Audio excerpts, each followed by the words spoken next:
Para unos, el mundo se ve de una manera, pero para otros, el mundo se percibe de una manera distinta. Se escucha, se huele, se siente, se saborea y hasta se intuye con mucha más intensidad. Andrea Burga es comunicadora, periodista, cantante y activista por la lucha de mejores condiciones de vida para las personas con discapacidad. Bueno, Andrea, muchas gracias por estar con nosotros en Generación Bicentenario. Quería preguntarte sobre un blog que tú tienes que se llama Con Capacidad, ¿no es cierto? Sí, claro. Quería que me cuentes un poco cómo así surgió el nombre y cómo así surgió este blog, qué es lo que busca.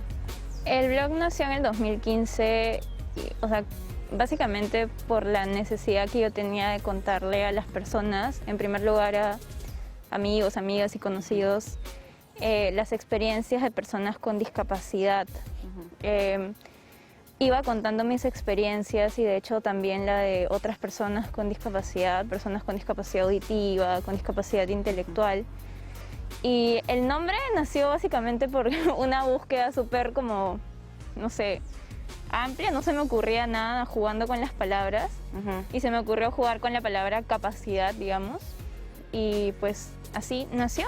Quería preguntarte un poco cuáles son las herramientas también que necesita una persona con discapacidad visual para trabajar, para estudiar, ¿no? ¿Cuáles son los obstáculos que hay? Sí, claro. O sea, una de las herramientas que yo utilizo, por ejemplo, y de hecho mucha gente se preguntará cómo es que puedo abrir un blog, ¿no? Y es porque utilizo un lector de pantalla, que es un sintetizador de voz, que me lee básicamente todo lo que está en la pantalla. Y, o sea, con eso digamos que puedo utilizar la computadora, Facebook, Google, todas las redes sociales y también puedo escribir en un blog. La verdad que la tecnología ha ayudado un montón a la autonomía de las personas con discapacidad, ¿no? Claro. Mucha gente no lo conoce, pero eso es lo que nos permite ejercer autonomía e independencia. Bueno, cuéntame, es difícil caminar de todas maneras acá porque además todo está roto, ¿no? O sea, sí, porque lamentablemente en Lima, pues para las personas ciegas es difícil cruzar una calle solas, por ejemplo, porque no hay semáforos con audio. Y, o sea, para una persona con discapacidad física también es complicado porque no hay rampas. El transporte público de por sí, tomar un bus ya es complicado porque a veces no te dejan en el paradero exactamente, no te dejan a mitad de la pista. O te dejan 2 cuadras Y te más dicen- adelante Y todavía. te dicen, cuidado con la bicicleta, ¿no? Cuidado con la moto. Y ¿cómo? Exacto. ¿Cómo Sí. me defiendo? Sí, es bastante complicado. El Lima es caótico en general para todas las personas y para las personas con discapacidad aún más, ¿no? A veces no sabes dónde tomar carro. Literalmente a veces me tengo que guiar de las voces de los cobradores, pero sería más fácil si los paraderos estuviesen más organizados, ¿no? Si los carros tuvieran una sola parada, pero muchas veces no pasa eso con las combis, por ejemplo. No, paran donde quieren.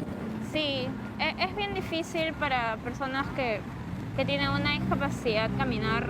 A veces tenemos que usar taxi, pero Claro. sobre No, todo personas en silla de ruedas, por ejemplo. Claro, que por es practicidad. imposible. No, claro, imagínate subirte una combi con silla de ruedas. Si a las justas te ayuda el taxi, a las justas, y Exacto. parece que te hicieron un favor, ¿no? Es como, bueno, Sí, es imagínate muy subirte una caótico. combi.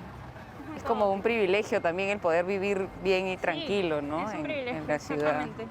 ¿Tú crees que la ciudad como ciudad se está adaptando quizás más a los requerimientos de las personas con discapacidad? No, o sea, hay pequeños proyectos.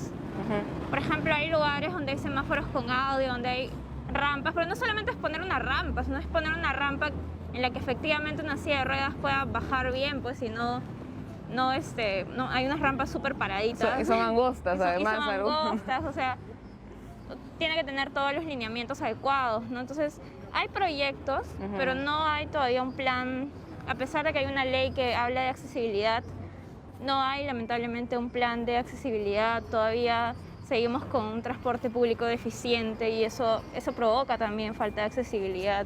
También debería haber como un acercamiento a las personas, también cómo apoyar a personas con discapacidad en ciertas circunstancias, ¿no? Debería capacitarse también a otras personas para que puedan ayudar, ¿no? Sí, a mí me sorprende, por ejemplo, mucho esto de la falta de accesibilidad porque, o sea, la falta de accesibilidad involucra muchas cosas, ¿no? Involucra que, por ejemplo, una mujer con discapacidad no pueda ir a una comisaría a denunciar violencia porque no es accesible. ¿Cómo es eso? O sea, tipo si la comisaría no tiene rampas, ¿cómo hacer para subir la silla de ruedas, por ejemplo? Es cierto. Entonces, o sea, la falta de accesibilidad involucra muchas limitaciones y vulneración de derechos de las personas con discapacidad, ¿no? Claro. Porque si no puedes salir, si no tienes autonomía, no puedes ejercer otros derechos, probablemente. O una persona sorda se va a denunciar a una comisaría y No hay intérpretes. no hay ningún intérprete, entonces como bueno. La falta de accesibilidad tiene consecuencias. Y claro, lo que me decías, ¿no? O sea, también debería conversarse con las personas con discapacidad para ver todas estas cosas, ¿no? O sea, que entiendan que la falta de accesibilidad para muchas personas no solo es el hecho de que no puedes caminar en la calle, sino no poder caminar en la calle tiene muchas consecuencias para la vida de las personas. Tampoco te puedes incluir de manera adecuada en la comunidad si no tienes accesibilidad.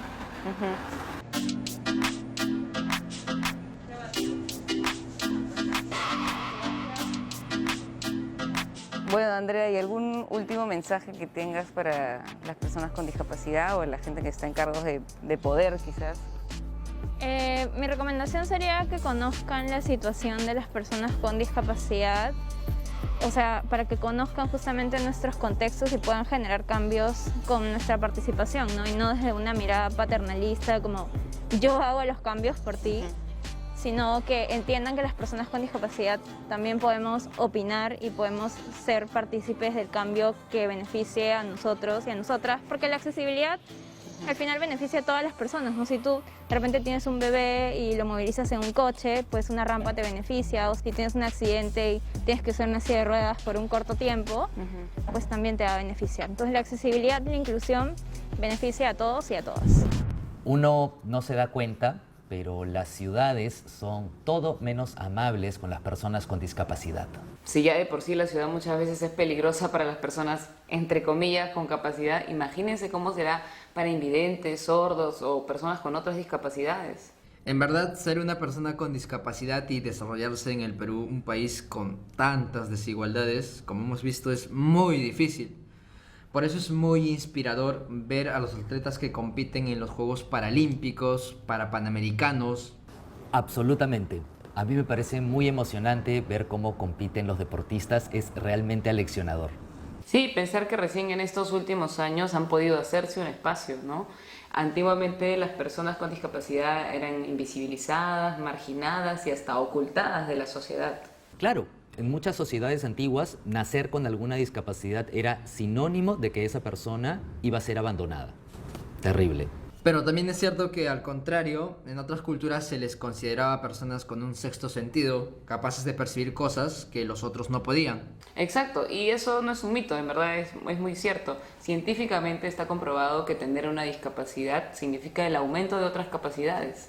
Estuve averiguando de los distintos enfoques que se ha tenido a lo largo del tiempo sobre las personas con discapacidad, y esta es la info que encontré sobre ello. Por ejemplo, los griegos y otras culturas antiguas tenían el enfoque de prescindencia, donde las personas con discapacidad física o cognitiva eran sacrificadas. Brigitte.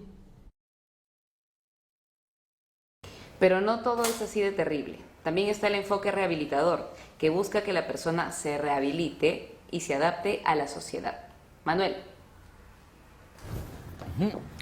Y finalmente tendríamos el enfoque social, que señala que el problema no está en la persona con discapacidad, sino en las barreras sociales.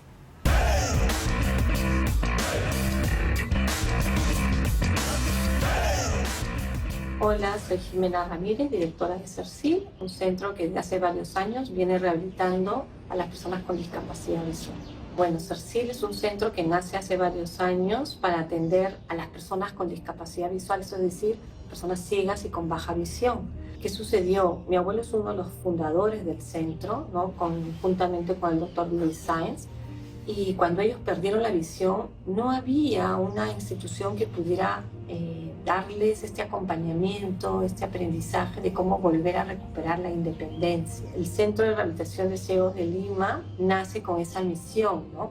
De acompañar, darle las herramientas que necesitan las personas con discapacidad visual para que puedan recuperar su independencia, su autonomía. CERCIL ofrece un programa de rehabilitación funcional básica. Esto viene a ser que te enseña las técnicas para que tú recuperes tu independencia en la escritura, en la lectura, en las actividades del hogar, en tu desplazamiento en la calle, dentro de ambientes cerrados. Cuando llegan a nuestra escuela, ellos se dan cuenta que pueden seguir soñando, que pueden seguir alcanzando sus propios proyectos de vida, ¿no? Como la sociedad, y seguro que vamos a hablar de estos temas, todavía no ha aperturado todas sus puertas a las personas con discapacidad visual, CERCIL te ofrece espacios donde tú puedas seguir cultivando un aprendizaje. La pandemia el año pasado nos ha forzado a crear una forma de atender a distancia. Entonces este programa, que si bien estamos atendiendo a gente de Lima, estamos llegando a provincias también. Hay personas de Huancavelica, de Cañete, que se han inscrito en nuestro programa y entonces los estamos atendiendo por esta metodología de intervención. Mira, lo primero es dejarle tener temor a la discapacidad visual. Las personas tenemos que tener conciencia de que una persona ciega, una persona de baja visión es un ser humano como todos, ¿no? Que simplemente queremos ser atendidos, queremos ser tratados y también queremos socializar. Y es importante, sí, de repente conocer que hay algunas cosas muy puntuales que la persona con discapacidad necesita de un ser humano en la calle, que es ayudarlo a cruzar las pistas y a tomar un autobús o un taxi, o necesita identificar que no esté viniendo ningún carro para poder cruzar libremente, o ella, ¿no? Y tampoco temor a poder dialogar con ellos pensando que si le dicen algo sobre la ceguera, sobre la vista, porque las personas con discapacidad visual por lo general son personas con mucho humor, son personas que los que han llevado un programa de rehabilitación, los que ya conviven con la ceguera o con la baja visión, son personas que ya han dado ese salto, esa adversidad, ese paso. Al contrario, lo que ellos más desean es no pasar invisibles, porque eso duele. La ceguera de por sí te lleva a un aislamiento, a tu mundo de aislamiento, porque ya tú no ves. Nosotros, ¿cómo nos integramos dentro de la sociedad? Porque vemos por dónde queremos ir, vemos a quién queremos conocer, vemos quién nos gusta, ¿no? Las personas con discapacidad visual comienzan a ver a través de su olfato, a través de lo que perciben. Entonces, si tú no te acercas, o si ellos ven que alguien pasa por su lado y no los saluda, se siente como un clima de indiferencia. Entonces yo los admiro mucho a ellos, porque si bien nosotros ahora enfrentamos una pandemia que nos ha limitado a quedarnos en casa y salir con un temor al contagio, ellos, desde que perdieron la visión, salen todos los días para mí y le entregan su confianza a la sociedad para ellos poder seguir viviendo. Y entonces, cuando pasó todo esto, a mí y a parte de mi equipo nos pusieron mucho más en los zapatos de las personas que atendemos, porque nos damos cuenta de lo que significa salir a la calle a enfrentar una adversidad que te puede matar.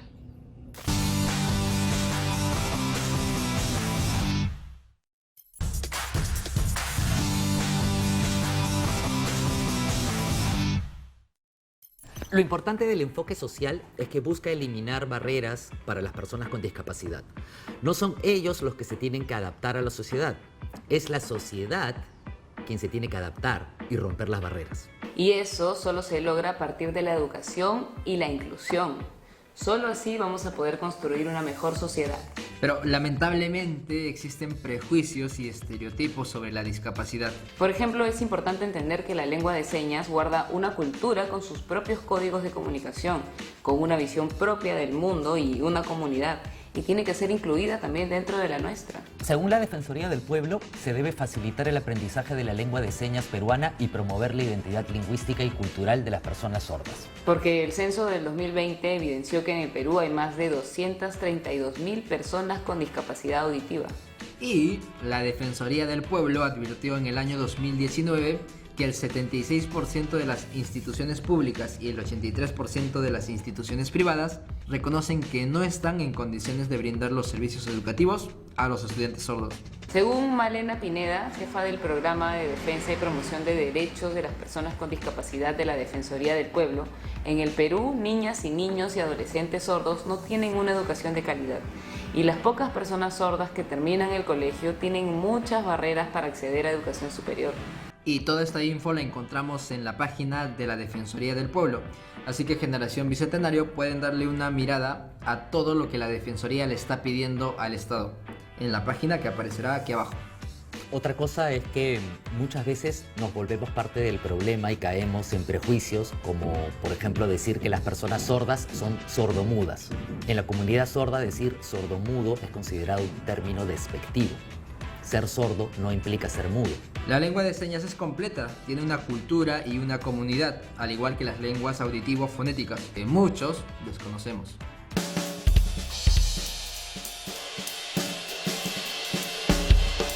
Cecilia Maritza Tenorio Pereira es hija de personas sordas. Estudió la carrera de Ciencia Política en la Universidad Antonio Ruiz de Montoya y actualmente trabaja en el Ministerio de Educación.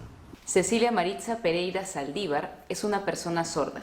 Estudió en el Colegio Sordo CEPAL y posteriormente estudió la carrera de Diseño de Modas en el ex Instituto Geraldine, ocupando el primer puesto en alta costura. Asimismo, llevó cursos de cocina y repostería en diferentes institutos. Julio César Tenorio Olano es una persona sorda de nacimiento. Estudió en el Colegio para Sordos María Inmaculada de Barranco y luego lo enviaron a estudiar a la misma institución educativa en España durante 4 años. Cuando regresó a Perú, se especializó en negocios, manualidades y cocina. Tengo una pregunta para Julio. ¿Nos puedes contar sobre las diferencias entre la lengua de señas y la lectura de labios? Sí, la lectura de labios, ahora, bueno, me explica con un poco más de claridad, un poco la historia de cuando, de los niños sordos cuando crecen y van al colegio. Te enseñan la lectura de labios, pero yo me mudé, sí, efectivamente a otro país, a España, para estudiar la lengua de señas. Y aprendí bastante y entendí mejor, con claridad, la información. Yo estoy muy feliz de haber aprendido la lengua de señas. Toda mi familia está muy feliz y estamos bastante bien. Cecilia, mamá. Estudiaste diseño de modas. ¿Cómo has vivido las barreras a lo largo de tus estudios y en tu vida laboral?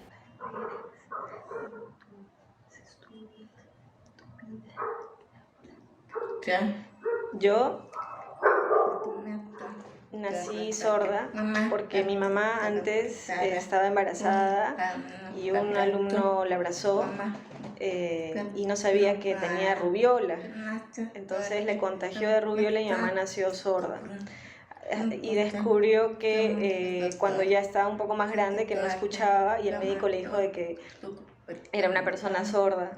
Y mis abuelos lloraron mucho porque no sabían qué era la sordera. La enviaron al colegio CEPAL y aprendió mucho. Cuando terminó, fue a un colegio no escolarizado para estudiar secundaria. ¿Por qué? Porque quería trabajar. En un colegio privado en Monterrico estuvo trabajando, le fue muy bien. Luego, cuando quedó embarazada, renunció porque tenía que cuidar a sus hijos. Cuando ya nosotros crecimos, ella quiso buscar trabajo, pero lamentablemente no la aceptaban porque era una persona con discapacidad. Felizmente sus hijos, o sea nosotros, le ayudamos a tramitar una pensión en la ONP y ahora bueno, tienen un ingreso mensual para poder mantenerse, comer y tener salud. Ahora, Cecilia, hija, yo te quería preguntar, ¿cuándo fue la primera vez que fuiste consciente de que tus papás eran sordos? ¿Y cómo ha sido para ti ver y vivir esas barreras? La primera vez que fui consciente fue desde que estaba en la cuna. ¿Por qué razón? Porque recuerdo mucho una situación en la que estaba llorando porque tenía hambre, era de madrugada. Y lloraba, pero nadie me hacía caso. Entonces ahí me di cuenta de que a pesar de llorar, nadie iba a auxiliarme o a ayudarme a responder a mis necesidades. Entonces lo que yo hice fue ver a mi mamá que estaba justo en la cama y yo estaba en la cuna. Entonces Traté digamos, con mi brazo, ¿no? Alcanzarla a ella, pero mi brazo era tan pequeñito que no llegaba. Entonces, simplemente me senté en la cuna, me acuerdo clarísimamente que me senté en la cuna, a agarrar mis juguetes y a esperar, porque no tenía de otra, hasta que ya empezó a amanecer, mi mamá empezó a abrir los ojos, y apenas empezó a abrir los ojos, yo empecé a llorar. Y me di cuenta de que en ese momento, cuando ella recién me veía, estaba entendiendo lo que yo necesitaba, ¿no? Entonces era un contacto visual necesario. Y luego ya posteriormente mi hermano me explicó que mis papás eran personas sordas, ¿no? Entonces yo la verdad es que no sentía la diferencia de que mis papás eran personas sordas hasta que los demás me hicieron a mí sentir que era diferente, que mi familia era diferente, digamos, al común de las familias, ¿no? Donde la comunicación es verbal únicamente y que en mi caso pues requería así de utilizar la lengua de señas o algunos códigos que nosotros manejamos internamente en casa. Quisiera saber si el comportamiento de la gente es ahora un poco más abierto e inclusivo que hace, por ejemplo, 50 años. ¿Ahí ha habido algún avance o no? Bueno, yo sí siento de que ha habido un avance. Antes, por ejemplo, las personas con discapacidad, todavía sigue sucediendo eso, la verdad, pero creo que ya las personas están siendo un poco más sensibilizadas con el tema. Lamentablemente todavía existen personas que siguen ocultando a sus hijos o a sus familiares que tienen alguna discapacidad por el temor, digamos, a ser juzgados.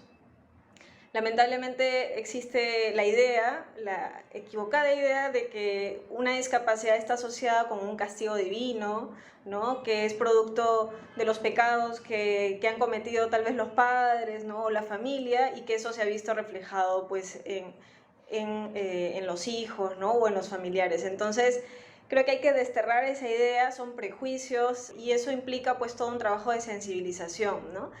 También de creer en las personas, en sus potencialidades. Lamentablemente se piensa que el hecho de ser una persona con discapacidad implica pues que no desarrolla las mismas capacidades que los demás, y eso es totalmente falso. Y también, por ejemplo, las personas sordas en el trabajo tienen esta facilidad de concentrarse mejor porque como no escuchan el ruido que está en el entorno y no están comunicándose todo el rato como tal vez una persona oyente, se enfocan bastante en su trabajo y son, o sea, cuando les das una oportunidad laboral, la verdad es que lo aprovechan al máximo. Y yo la verdad es que creo que son temas de desterrar un poco estos prejuicios. Quería preguntarle cómo fue para él adaptarse cuando estaba estudiando, cómo ha sido realizarse profesionalmente, luchando contra las dificultades de la comunicación en algunos aspectos y también contra los prejuicios.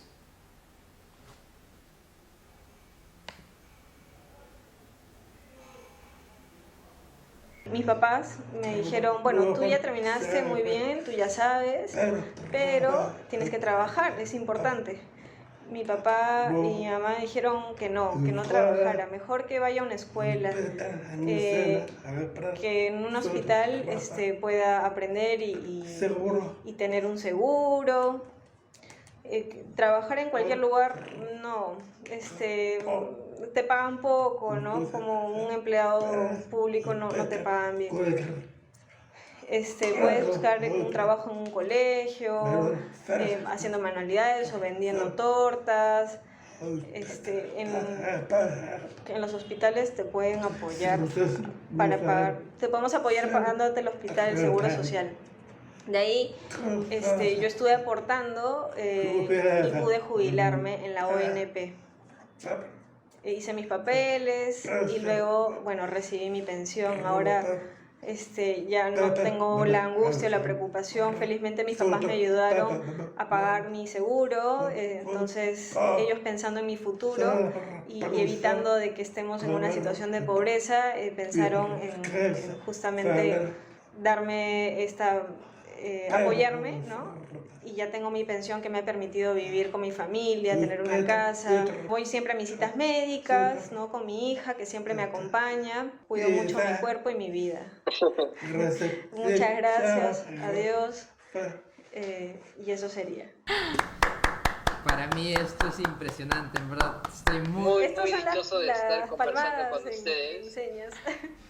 Estoy muy feliz, en verdad, y les agradezco bastante y soy muy dichoso de compartir esta mesa de diálogo con ustedes. Y me parece alucinante, en verdad no sé cómo explicarlo, pero estoy muy feliz de conversar con ustedes. Muchísimas gracias, en verdad. Gracias a ti. Muchas gracias.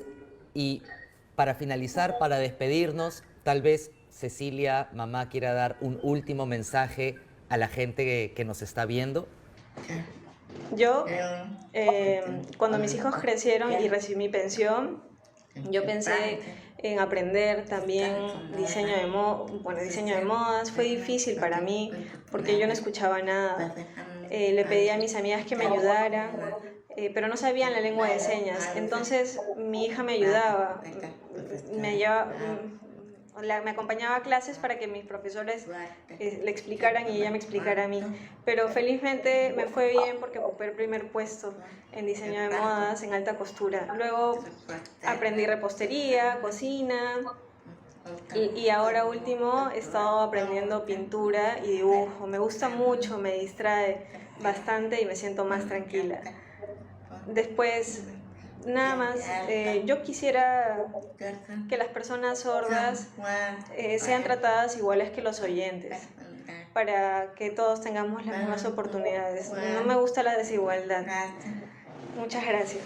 Gracias a ustedes y aplausos. Aplausos.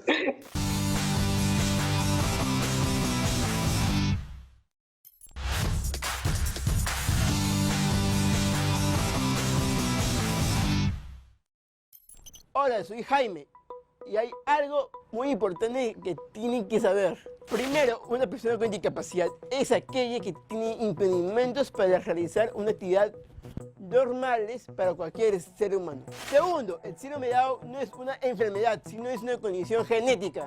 Sí, está relacionado con el cromosoma 21. ¿Qué es el cromosoma 21? Para que no saben, los cromosomas son pequeños paquetes que están dentro de nuestro organismo en el ADN. Todas las personas tienen 23 pares de cromosomas. Las personas como yo tenemos una variación en el par 21. En vez de tener un par, tenemos un trío, por eso nos hace especiales. Las personas que tienen 3 cromosomas en el número 21 hacemos muchas cosas, como ir a fiestas, trabajamos, estudiamos, tenemos amigos y tenemos pareja. Y algunos logramos hacer artistas y deportistas, como yo, que corro tabla y he sido protagonista de Hamlet.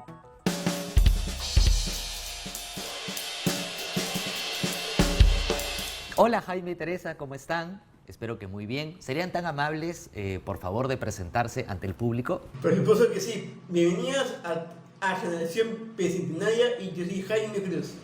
Hola, yo me llamo Teresa Juscamaita y soy mamá de Jaime Cruz Juscamaita.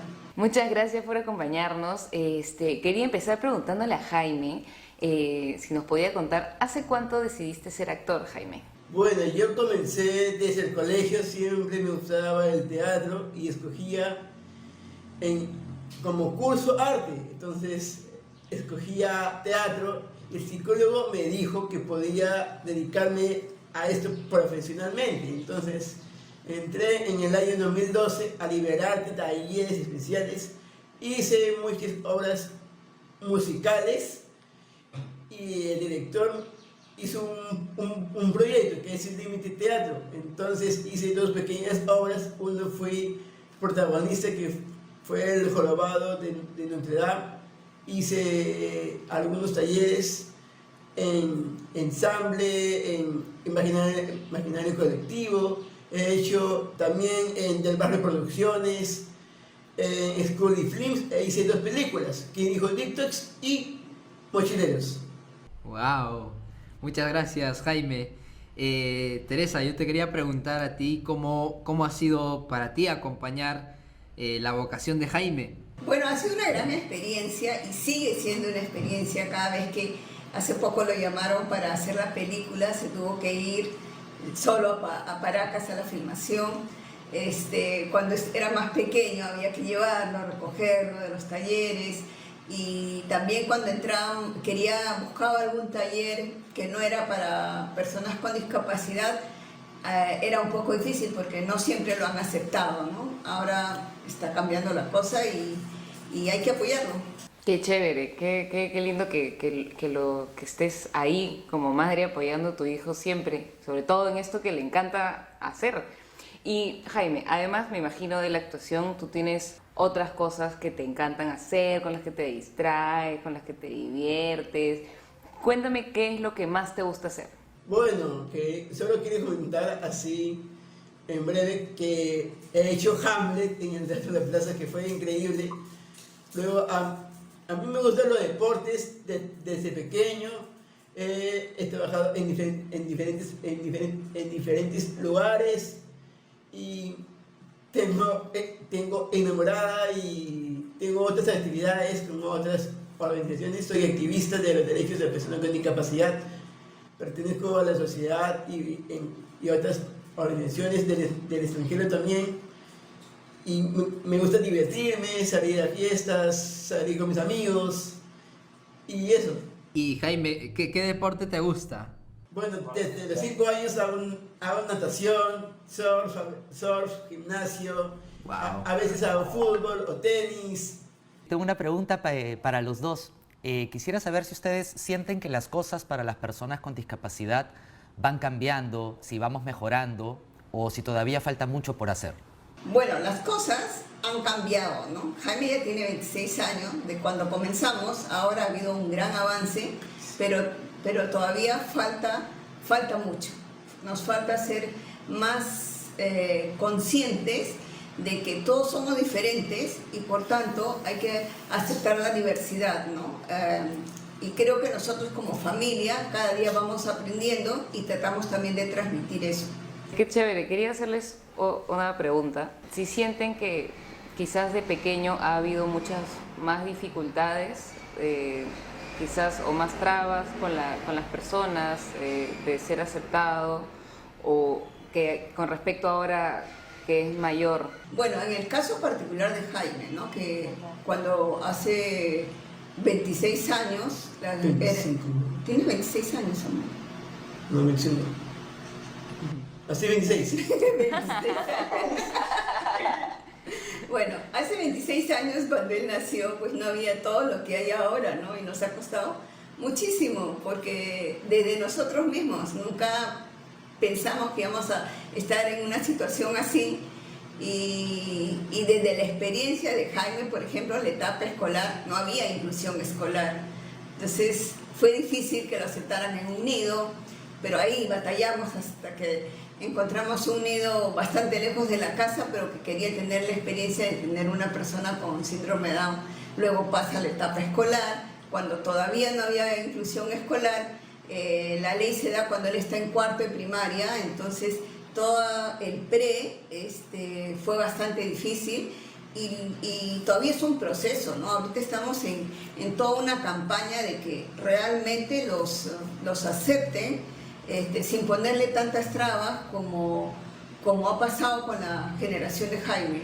Ahora, en particular Jaime y todos nosotros tuvimos suerte porque en el camino nos hemos encontrado con muchas personas que han apostado por la inclusión, el caso del colegio de Jaime en particular, ¿no? Hemos tenido muchos tropiezos, por cierto, pero siempre digo, se cierra una puerta y se abren 3, hay que buscarlas. Como por ejemplo la puerta de protagonizar Hamlet, que es una oportunidad que pocos actores tienen en el mundo. ¿Cómo te sentiste, Jaime, cuando te ofrecieron ese papel? Bueno, yo me sentí wow, porque uno de mis amigos actuó en la plaza y me dijo que algún día llegará el momento, y justo con la directora que es Sheila de Ferrari me dijo que iba a hacer Hamlet, y primero hice un casting con varias personas que conozco de varias organizaciones como la Sociedad Retos y Liberarte, y después del casting me llamaron al toque y me dijeron que quedé. Pero yo les quiero contar una anécdota. Chela, en un evento interno.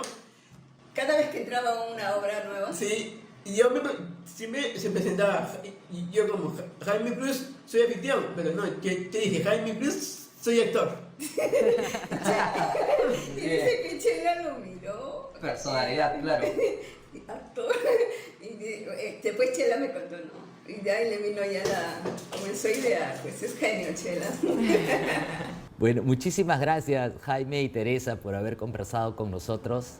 Ha sido una conversación muy divertida. Muchas gracias Jaime por todo lo que haces, por ser activista, por estar abriéndole paso a otras personas y te deseo muchísima suerte en tu carrera como actor. ¿Y quisieras darle algún consejo o agregar alguna idea final? Decirles a los papás que tienen que creer en sus hijos, porque no ponerles límites. El límite a veces lo ponemos nosotros. Creo que el secreto está en la constancia y creer en ellos, como todos los hijos. No tienen que tener discapacidad para creer en ellos, sino y respetar lo que ellos quieren. Y en el caso particular de las personas con discapacidad, no sobreprotegerlos. Es algo muy difícil, pero que cada día hay que tratar de lograrlo. Gracias, Teresa. ¿Y tú, Jaime, quieres darle un mensaje a las personas, a los jóvenes? Yo creo que diría que tengan oportunidades, que se puedan desarrollarse por sí solos, que solo confíen. Muchísimas gracias, Jaime y Teresa. Y espero que en algún momento podamos trabajar juntos, Jaime. Sí, Manuel, a mí me gustó conocerte en Floppy Wibi y ahí te conocí. Y algún día nos reencontraremos en un escenario, estoy seguro. Pues muchas gracias. Gracias a ustedes. Muchas gracias, chicos, Jaime. Gracias, Muchísimas Teresa. gracias. Chao.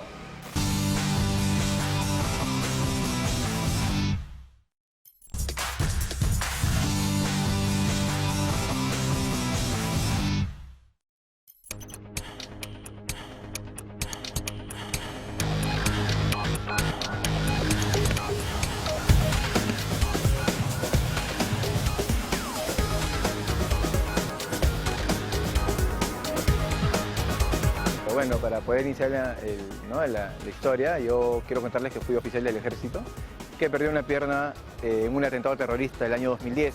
Fue un reset en mi vida, pues, ¿no? Fue un inicio total donde tuve que buscar la manera de poder quizás continuar en ese sendero pues, que inicié, pero que quizás por la discapacidad pues, pensé que ya había terminado.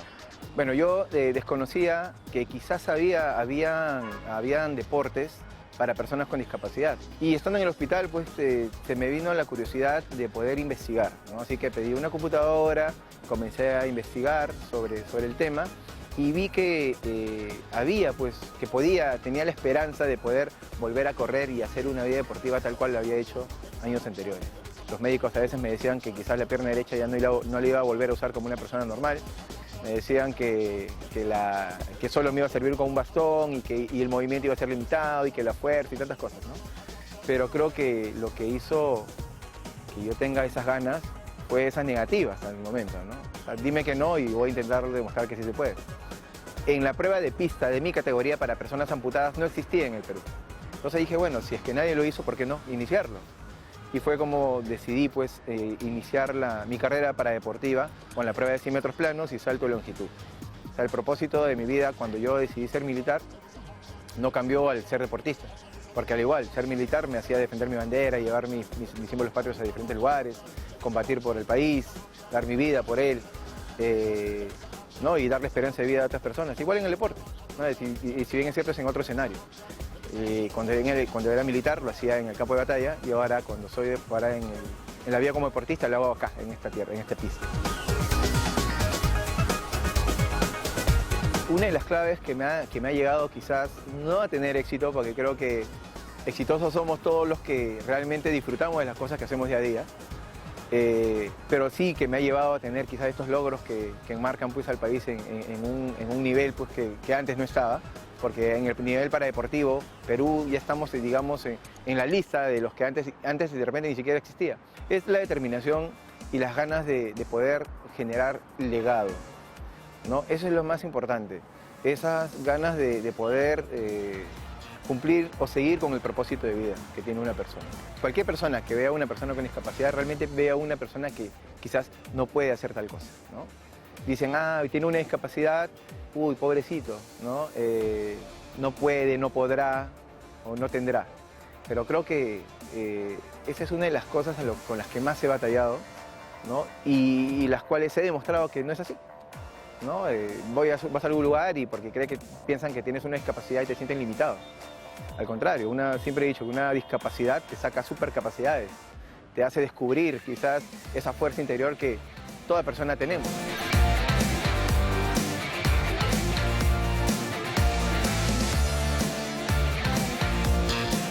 Hola, soy Yurana Poveda, seleccionada nacional para bádminton en la categoría SH6. Ha sido una decisión en verdad muy difícil porque yo inicié jugando desde los 6 años en el deporte del vóley y el fútbol. Yo practicaba estos deportes de manera convencional, o sea, no conocía a personas con discapacidad o de misma condroplasia. En uno de los torneos interdistritales que yo competía, que fue en Chorrillos, uno de los agentes del IPD me invita a formar parte de la selección peruana de talla baja de vóley, en el cual las integrantes eran diferentes personas con discapacidad y con acondroplasia, ¿no? Entonces yo me animé mucho porque me gustaba la idea de que compitiera personas de misma categoría, ¿no? Era algo increíble que ahora el Estado estuviera apoyando a ese tipo, a nosotros, pues, a personas con acondroplasia. Sin embargo, ese proyecto no se pudo concretar porque mis amigas no contaban con una economía estable para ir todos los días al Estadio Nacional y poder practicar, y algunos por trabajo. Yo la verdad me estaba desanimando, pero justo cerca de ahí estaba la Federación Peruana de Bádminton y pues me invitaron, el profesor Isaac me invitó para formar parte de la selección peruana de para bádminton. Decidí ya quedarme por mis logros obtenidos en Colombia, que fue mi primer panamericano e internacional, y gracias a que tuve la medalla de oro en mixtos y bronce en singles, jugando a pesar contra hombres, me animó mucho, y sobre todo es que yo te comento de que antes de iniciar en el bádminton yo no conocía a muchas personas con discapacidad, y pues la convivencia con ellos en los entrenamientos y fuera también me ha ayudado mucho para fortalecer mi autoestima, para fortalecer mi personalidad y también para aceptarme como soy. La verdad hay mucha desigualdad, hay mucha discriminación, pero mediante nosotros que estamos unidos hacemos un grupo unido y así nos fortalecemos más, ¿no? Creo que es de vital importancia para mí en toda mi carrera deportiva en el bádminton poder convivir con ellos y que ellos también me enseñen, ¿no? a seguir progresando. Antes de estar en el bádminton había mucha indiferencia por parte de la gente. Muchas personas no conocen las diferentes condiciones que hay en la discapacidad, ¿no? Entonces la indiferencia de la gente, el trato de cómo son, algunos, bueno, en mi caso sí me afectó por un tiempo, pero creo que ha sido muy importante el apoyo de mi familia en este tema y también de mis entrenadores y de mis amigos, ¿no? Creo que también cuando inicié el paradeporte no era tan reconocido y no se apoyaba mucho en el parabádminton, ¿no?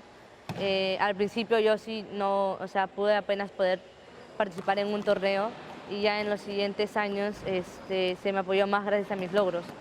Pero, o sea, siempre ha debido a la diferencia de que el deporte adaptado está menos que el deporte convencional. El deportista también tiene una frustración, tiene que tener su personalidad o su autoestima alta y también saber sobrellevar las cosas, ¿no? Por ejemplo, cuando te frustras porque hay un día malo, porque no te salió algo acá, y a veces lo mezclas con el deporte, entonces eso hay que a veces diferenciar, y pues eso te ayuda mucho. Bueno, en mi caso la federación me ayudó mucho con los psicólogos que trajo, ¿no? Entonces eso también es un problema, pero se puede superar, ¿no? Y creo que todo se va a poder si uno lo quiere, ¿no? Sé por experiencia propia que pensamos de que no hay oportunidades para nosotros, porque no hay mucha información o no se difunde mucho por los medios de comunicación. Pues siempre la mujer a veces ha siempre sufrido una discriminación, ¿no? Uno por la invisibilidad que hay y otro por la misma discapacidad, ¿no? Entonces, yo creo que mediante mis logros y también mediante el hecho de estar en los medios de comunicación, doy a entender de que sí se puede, ¿no? De que sí se puede y que están acá las puertas abiertas para cualquier tipo de persona con discapacidad que quiera practicar el bádminton. Entonces, esa es por ahora mi meta de querer ayudar, difundir y que se sepa de que hay oportunidades, ¿no? Es un gran logro. Sé que el Perú todavía está en proceso, pero todavía falta mucho por hacer, pero creo que estamos en buen camino. ¿Se imaginan si estos peruanos y peruanas tuvieran el apoyo que otros tienen, hasta dónde llegarían? Qué importante ha sido este programa y qué importante es conocer estas historias a fondo para ir librándonos de prejuicios. Ahora nos toca a nosotros modificar nuestro entorno a su favor. Por ejemplo, a mí me parece muy importante que por lo menos todos tengamos una formación básica en lengua de señas. Sí, o que en todos los lugares donde se brindan servicios, como restaurantes, bancos, por ejemplo, haya alguien capacitado para comunicarse en esa lengua. Y ahora, gracias a la tecnología, hay muchísimas maneras para ser inclusivos. Como hemos visto, muchas veces no es cuestión de capacidad, sino de voluntad. Generación Bicentenario, contagiémonos de esa voluntad que hemos visto y construyamos juntos una sociedad más inclusiva donde absolutamente todas y todos tengamos una vida más justa y feliz. Y hablando de ser felices, les voy a compartir el trabajo de una compañera actriz que interpreta distintas versiones de canciones en lengua de señas y ha preparado algo muy especial para nosotros. Gracias, Generación Bicentenario, los dejamos con este video hermosísimo. Hasta la próxima, Generación Bicentenario. Lista para la aventura, con tus zapatillas de pega, te caes, te limpias y te levantas, te asustas si quieres hacerlo otra vez, salto mortal otra vez, lobo feroz otra vez, salto mortal otra vez, lobo feroz otra vez. Agüita del equilibrio, cuídala, aléjala de los precipicios, cuídala, aléjala de los choferes borrachos, cuídala. Salto mortal otra vez, lobo feroz otra vez, salto